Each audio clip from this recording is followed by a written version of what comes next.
खबर A to Z में आप सभी का स्वागत है और तमाम देहात के किसान भाई, मजदूर भाई और जो देहात के और शहर के जो भी समुदाय के लोग देख रहे हैं, ख़ास तौर से कृषि के लोग जो देहात में उनको पता होना ये चाहिए कि सरकार गवर्नमेंट उत्तर प्रदेश सरकार ने एक योजना बहुत दिनों से लागू किया है जो आपको दिखा दे रहे हैं। यहाँ पे हेल्पलाइन नंबर है 1962।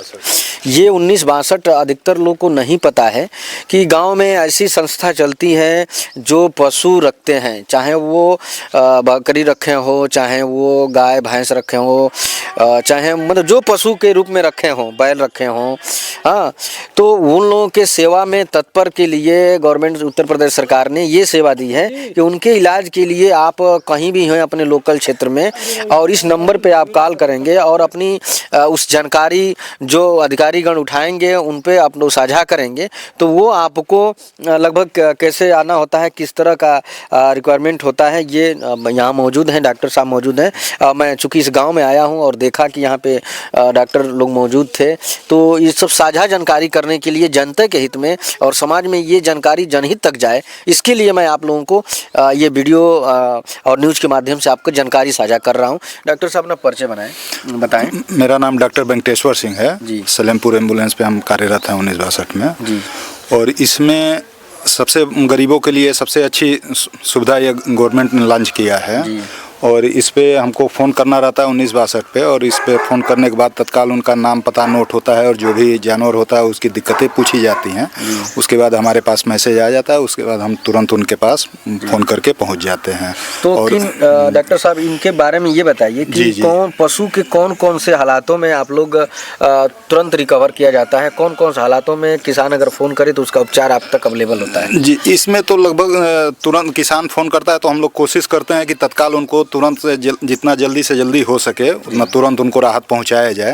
हालांकि ये इमरजेंसी सेवाओं के लिए चली है, जैसे जल गया, पैर टूट गया, चाहे बच्चा फंस गया, ये इसके लिए खास तौर से ये है, इमरजेंसी में आते हैं। अब बाकी अन्य भी कोई समस्या होती है तो आप इस पे फ़ोन करके हेल्पलाइन पे अगर कोई समस्या होती है थोड़ी बहुत तो उससे आप फ़ोन करके दवा की जानकारी ले सकते हैं।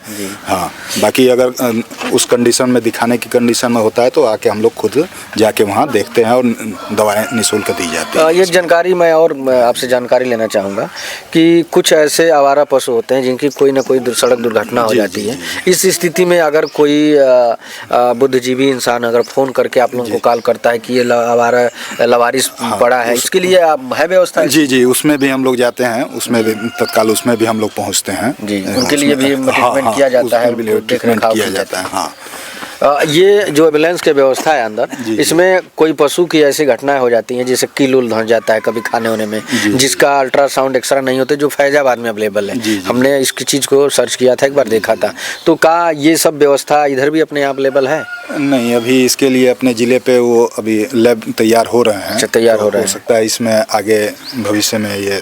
और ये अपना परिचय बताएं डॉक्टर साहब। जी, हम पुरैना में कार्यरत हैं और मेरा नाम रतन भारती है।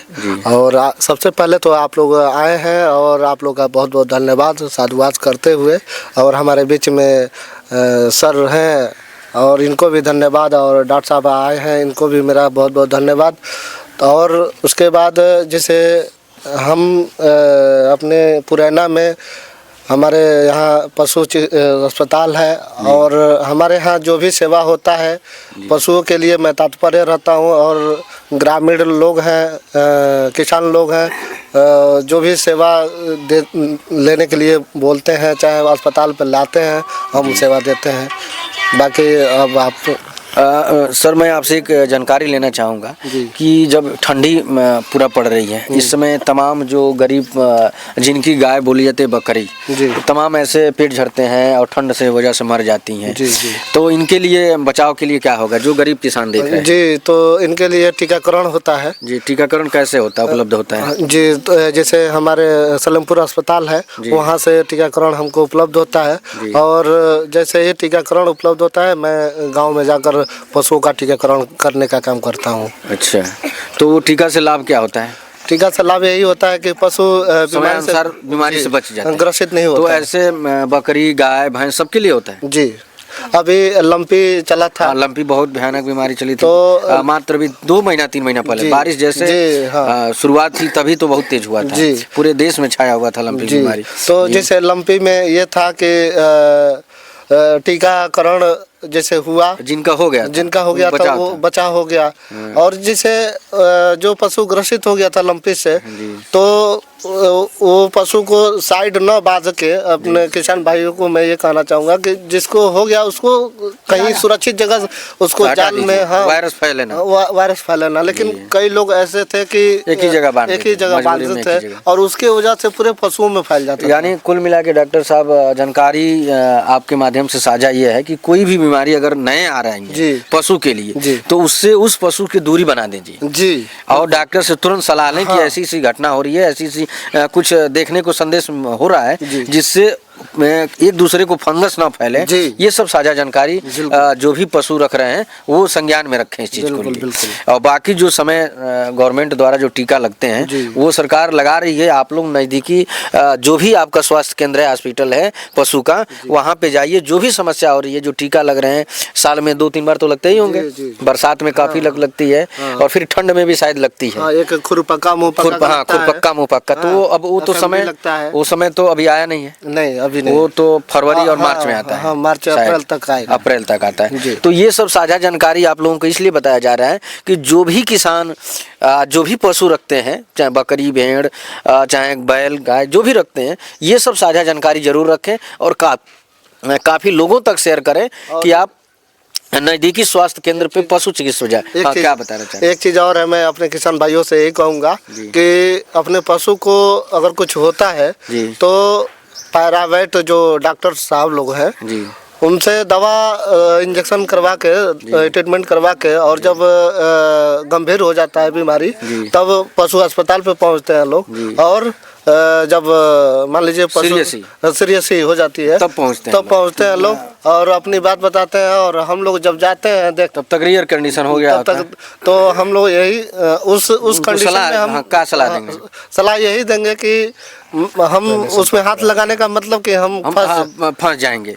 ये डॉक्टर साहब का कहना था। आप लोग पूरी बात शॉर्टकट में समझ लीजिए कि जब आपको पशु को कोई भी ऐसे रोग का लक्षण दिखाई दे तो आप लोग फौरन पहले हॉस्पिटल पे आइए, डॉक्टर साहब से सलाह लीजिए। कुछ ऐसी परिस्थितियां होती है कि प्राइवेट डॉक्टर से दिखा लेते हैं, मेडिकल से दवा ले लेते हैं, और जब सीरियसली होती है तो डॉक्टर के साहब के पास जाते हैं। डॉक्टर साहब इतना दिन हो गया, 10 दिन हो गया, 1 हफ्ता हुआ, हमारा पशु ठीक नहीं हो रहा, ये समस्या है। तब डॉक्टर साहब कोई भी डॉक्टर छूने से इसलिए मना करेगा कि अपजस लगता है कि मेरे आने की वजह से ही मर गई पशु, चाहे ऐसी हो गई। तो तमाम ऐसी दिक्कतें आ जाती है जिससे डॉक्टर लोग छूने से मना कर देते हैं। प्राइवेट में भी होता है। तो इस अवस्था में न जाएं, जब तक सीरियस ना हो उससे पहले ही मिले, ताकि आपको फ्री में इलाज हो सके। जितना सरकार की सुविधा उसमें मिले, अगर उससे बेहतर है तब आप प्राइवेट में जाइए। जब ना कोई इलाज हो पाए तब जाइए आप लोग। लेकिन जब तक डॉक्टर साहब मौजूद हैं, ये टीम मौजूद है, आपको ये जो आप बैन देख रहे हैं 1962 ये मौजूद है। इसके बाद आप लोग अगर अपना पैसा झूठ मूठ का खर्च कर रहे हैं तो आपकी नाकामी है। क्यों डॉक्टर साहब? जी सर, तो हम किसान भाइयों से और जो भी ग्रामीण क्षेत्र के लोग हैं, मैं उनसे यही कहूँगा कि जो भी परामर्श हो, जो भी आपको सहायता लेना हो तो चाहे एक बात मैं आपसे कहना चाहूँगा कि ये सलेमपुर तहसील में जो आपका कितने गाँव लगभग एरिया में कितना आता है? अरे लगभग 3 न्याय पंचायत है। 3 न्याय पंचायत है। 3 पंचायत में लगभग 20 गांव। हाँ। तो 20 गांव के एरिया में अगर जो भी इस चैनल के माध्यम से खबर A to Z के माध्यम से देख रहे हैं तो डॉक्टर साहब अपना नंबर भी बोल दे रहे हैं। आपको कुछ जानकारी हो तो यहाँ पे आके आप इनके सरकारी वो जो भवन है वहाँ पे आइए जहाँ हॉस्पिटल है, और नहीं तो फ़ोन से भी कोई ऐसी जानकारी साझा करना है तो ले सकते हैं। अपना नंबर बोल दीजिए। जी 8172879962। इस नंबर पे कोई भी अगर आपको दिक्कत परेशानी पशु संबंधी जानकारी लेना चाहे आप ले सकते हैं और हम भरपूर उसका सेवा देंगे। बहुत बहुत धन्यवाद। आप सब ने जो भी देखा, डॉक्टर साहब मौजूद थे हमारे यहाँ रामपुर जो तहसील सलेमपुर पड़ता है, जिला देवरिया पड़ता है, और ये आप टीम देख रही हैं जो 1962 के ये डॉक्टर साहब हैं। और आपकी इसी बीच में एक जन सेवा प्रतिनिधि नेताजी भी मौजूद रहे। इन्होंने इस चीज़ को भी संज्ञान लिया और ये फील्ड में घूमते रहते हैं और ये भी बताते रहते हैं कि ऐसी ऐसी सुविधा जो सरकार की है उस सबको उचित व्यवस्था मिले। खबर A to Z में आप सब बने रहने के लिए बहुत बहुत धन्यवाद। जय जवान जय